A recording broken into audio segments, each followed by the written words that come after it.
Hey guys, Feeding Frenzy here, coming to you again from the Aquaponics Rocket Mass Heater Greenhouse. We're coming out of winter time and it's been pretty upbeat around here for March. Lots of 70s. We're going to get some 80s here soon. So spring is definitely here. It should cool back down, but just to give you guys a quick update, we're going to kick this season off and just give you, I gave you a little small boring video about the Rocket Mass Heater. Guys, these things are amazing. You really can't beat them. Basically, build you a good J-tube out of fire brick, make it airtight, an airtight chamber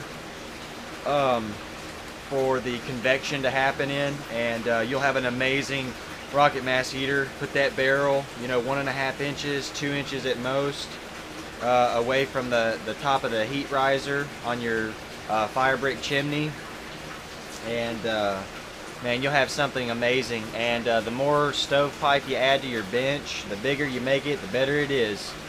It seems to be that way on almost all of these home projects here. But anyway, highly recommend these things. I'll probably be making an update to my whole system. I'm going to make it even better. That's tend to how I kind of do things. I kind of throw things together, study that, and then really make it better. I don't mind doing that. That way I really learn it.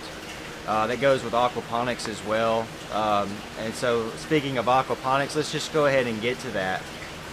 This video is going to just be a quick update and introduction to this season and what we're going to do, what we have done, and kind of what happened over the winter time. So I'm just going to kind of talk about it. And I've got some new additions, if you will, to the aquaponics system. I'm very proud of them already, and I hope they live to tell the tale and just survive and serve their purpose in this wonderful greenhouse. And so here we go, guys. We'll just start right here. We had some tilapia die off. I don't think you can see them in here. The water's moving pretty good. I'll try to pinch off the air tube. And maybe they're swimming around in there. Oh yeah, there they are at the bottom, right above the 4-inch pipe there. There's a third one in there somewhere.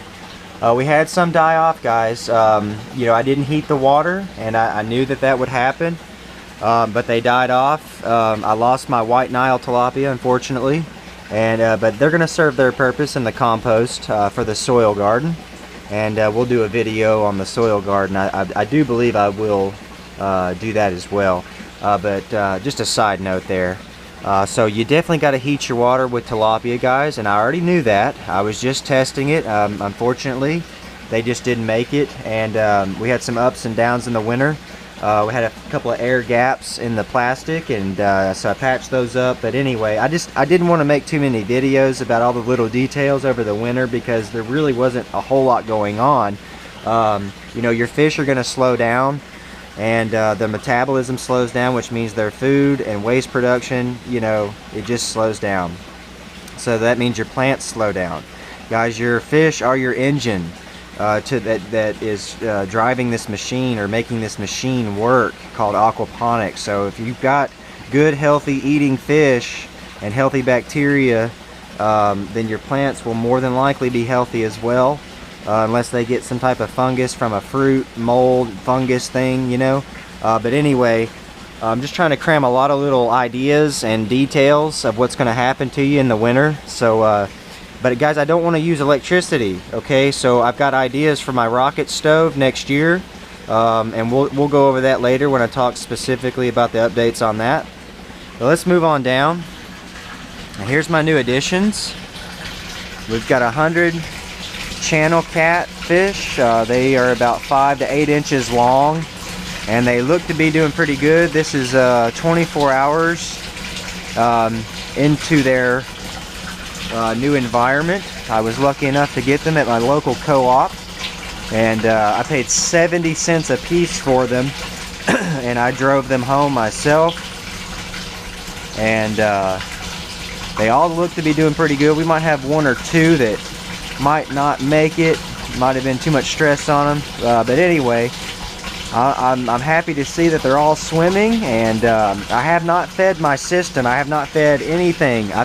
No goldfish, Nothing. I have not fed anybody anything in the last 36 hours. Here are the goldfish. Hopefully they'll probably come up. Guys, it's amazing what goldfish think of you as their master.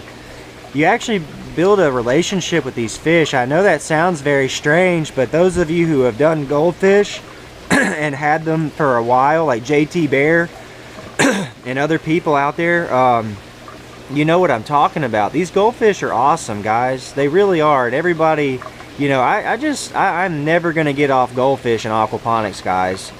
Koi fish and aquaponics, it's just the way to go. It's the best starting tool. So you've started them, you keep them alive. Well, what else? You know, you might as well keep them alive and focus on your meat fish. But these guys will keep your system healthy and happy in the wintertime, because guys, my water never dropped really below 50 degrees on an average day. I'd have to fire up the rocket stove a lot. I could make about a 5 to 6 degree difference in the water temperature. So the goldfish didn't mind it at all. They kept eating, not as much as normal, but they did eat maybe once or twice a day, and they kept the system going good. But the tilapia, guys, I've got to go back to the tilapia and just say, guys, get ready for the wintertime tilapia issues, okay? You're going to have to heat your water up pretty good, and I just stay away from the electricity part of it. But I'm going to, anyway, not to sound like a broken record, but incorporate my rocket mass heater next year for that. It just, you know, there's so many projects going on, guys. It's hard to do this all by yourself and do it perfectly every time. Here's the biofilter and some, maybe, I don't know, 10 to 15 other good-sized goldfish. And it's just cool, man. This system, I'm really liking it. It's been up and running for almost a year now. We're at 11 months. And this April, it'll be 12 months. And these fish are almost a year old in my system, and they've just done fantastic. And I just couldn't ask more. I couldn't ask more out of them. And yeah, guys, I really like my system. I like what I'm able to do with this quote-unquote oversized pump. It really allows you to do a lot of things. And so I know these tomatoes don't look right, guys. It was wintertime. They stretched out a lot to get that sun, so everything's kind of stretchy just a little bit. And here's some broccoli. You can see how thick that is. There's my finger. I mean, that's thicker than my finger almost. But we're collecting all the side shoots. I come out here maybe every 3 days, and we've got side shoots. I took the main heads off already. You can see how stretchy broccoli is. Broccoli is very hard to grow, guys. The aquaponics can grow it, but the sunlight and the water temperature requirements, it's hard for that to line up where I live. If you live up north, you could probably grow you some broccoli anytime you want, I would think, seemingly. But we got some lettuces here, more broccoli, and like I said, we get the side shoots. You guys can see how healthy that looks. We've been taking these little side shoots all day. More kale, spearmint. You can see, man, it's really growing good. And guys, I've disconnected this from my system for now. It's still incorporated. I just have turned it off, I guess you'd say, and I've plumbed up everything individually. And I've had some issues, so we're gonna reconnect that at some point. And I don't know if I've mentioned this, but we had a fungal infection. There was just a dead spot of air back here, so I had to cut back everything pretty good. And but we've got good results. This one's still a little sick, but I think she's gonna make it. She's setting fruit. All of these are setting fruit, guys. It's only March, okay, and we're setting fruit everywhere. I mean, look at all this growth, and everything's just looking really good in here, guys. I'm very, very, very, very happy with everything. Vertical tomato. I'm gonna try to keep this thing really tight and tall. Maybe not get too much taller than this. Just to play around with it and see what happens. More lettuce. We've germinated some cucumbers in here. I know I'm not going to keep cucumbers in a raft system, but it's an excellent way to germinate things, guys. That way you don't lose your seed in the system. I've noticed the more I just drop seeds in my grow bed, you know, I tend to lose track of where I put it, and sometimes I like to dig around in the system just to see. It seems that when I put them in these little net cups in the raft, I just know where they're at. Obviously, it's a cucumber, it's a bigger seed, it's easier to keep up with, I know, but it's an excellent way to germinate something and just keep track of where your seed is instead of losing it in the system. Asparagus, I know it's not going to make it forever in the aquaponics system, but I'm just going to try it, and maybe I'll put it in my soil garden. Anyway, guys, I don't want to make this video too much longer. Here's a Roma tomato. It's been going on forever and ever, and it looks so good. I'm just going to try to keep it going. Here's a tomato. Hopefully we got some more coming in. Jalapeno. I mean, guys, it's only March. It's it's only March. So I've never done anything like this in my life, guys. Aquaponics is absolutely amazing, and it teaches you a lot about plants and fish and bacteria and just biology.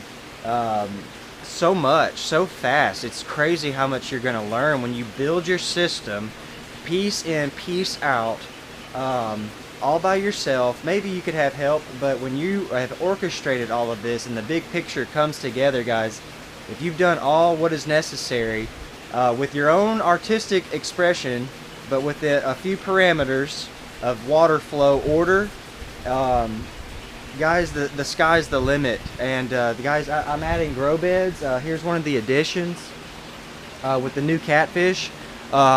We've had 0 ammonia spikes. It went up to like 0.25 last night, which was expected. But the system, as is, the way everything's running right now, guys, it's at 0. I did a test this morning. I'll continue to do probably 2 more throughout the day. We had a 0 ammonia spike. Okay, that's an excellent thing to hear when adding that much new fish overnight. So guys, when you're gonna add fish, I don't care what kind of fish it is, I don't care if it's 2 fish, okay? I know that's exaggerated, but anytime you're gonna add fish, don't feed them. Don't feed the fish that are already in your system for at least 24 hours. You've got to stop feeding them, okay? And just let the system welcome the new additions, you know, let them welcome them. So that way you don't disrupt the system. And I'll keep you guys updated and make sure that there's no spike.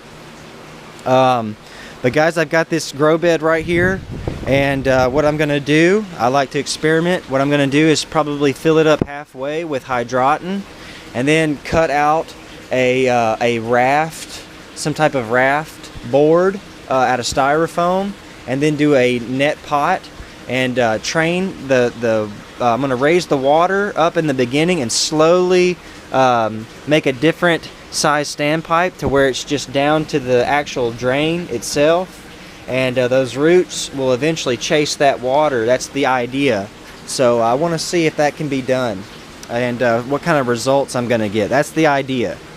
Over here, I know I keep saying this, we're going to do a vertical system somehow, some type of configuration, a vertical system, and maybe a couple more grow beds at the bottom. That would be the idea for me personally. Hopefully, it's a big project, but hopefully we can get that done by season's end. I know this is getting long.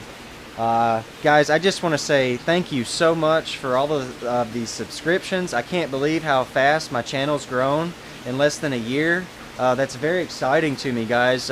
Please know that it's awesome when I wake up and read comments and things like that, and we get to talk about this stuff. And I'm here to motivate you and keep you going and let you know that it's okay to make mistakes. And I promise you, if you've made a big mistake, if you've killed some fish or your plants aren't doing right, just be quick to not react, and don't freak out, and don't do more, do less with your system, okay? As far as like adding nutrients and things like that, you could actually hurt your system, hurt your fish.